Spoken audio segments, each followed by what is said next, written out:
Alright, back again. We've got the tier 10 final BiS setup here for Hunter in Wrath Classic. Again going for 4-piece, this time head, shoulders, chest, and gloves.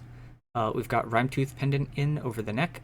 It is better than Syndragos's Cruel Claw, so that's important to note there. We've still got the cloak from Trial of the Grand Crusader. Most of this other stuff should be pretty standard for what you're expecting before you get if Ruby Sanctum is delayed, I'm expecting it'll come out at the same time as Ice Crown Citadel, but if it is delayed and it doesn't, you can use Frostbitten Furbroots here instead, and they're basically the same thing. You can just do double agility crit gems in there most likely, and then still the same Ice Walker enchant, obviously. And then instead of Sharpened Twilight Scale, probably Whispering Fanged Skull. There's a couple other options. You could still be using an Ulduar Trinket in here if you wanted to, or Death's Verdict, obviously, if Twilight Scale isn't an option for you.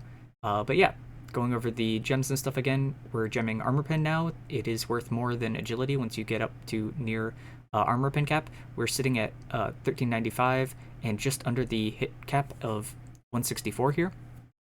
This is the Alliance hit cap or whatever with the talents that I have currently to go up to 7% since I'm expecting to have a Draenei.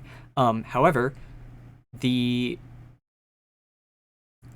is without any profession bonuses in the gearing. So if you have, for example, jewel crafting gems, you are able to get closer to these caps or slightly over, but with wasting fewer stats rather than being 5 under and 2 under. But this is where I'm just leaving it for now for being a general purpose. Like, I don't know what professions you're going to be picking. It might be jewel crafting engineering. It might be engineering blacksmithing. It might be engineering tailoring. I'm just leaving it as very generalist for the sake of these guides for people. Anyway, yeah.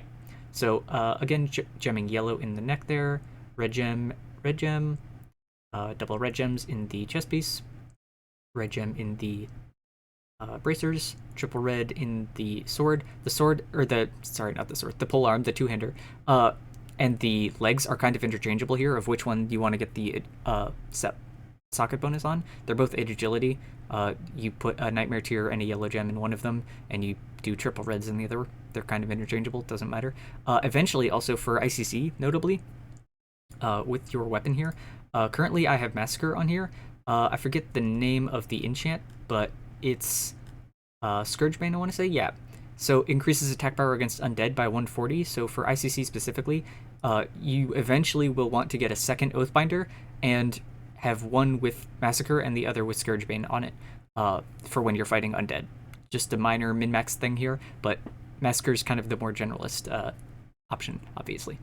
1 yellow in the belt, red in the gloves, obviously. Covered the legs. Covered the boots again. You would just change the gems for 2 yellows. If Ruby Sanctum was not in the game yet, Frostboot Sapphire Ring, it is better than the Signet of Twilight, stuff like that. Ashen Band of Vengeance, it's good mostly because of the equip set, so even though Signet of Twilight does look like it has better stats, the attack power proc is not accounted for in that, and this is a big nice bonus of damage. Red gem in the weapon, and yeah, that's it. Cool, thanks for watching.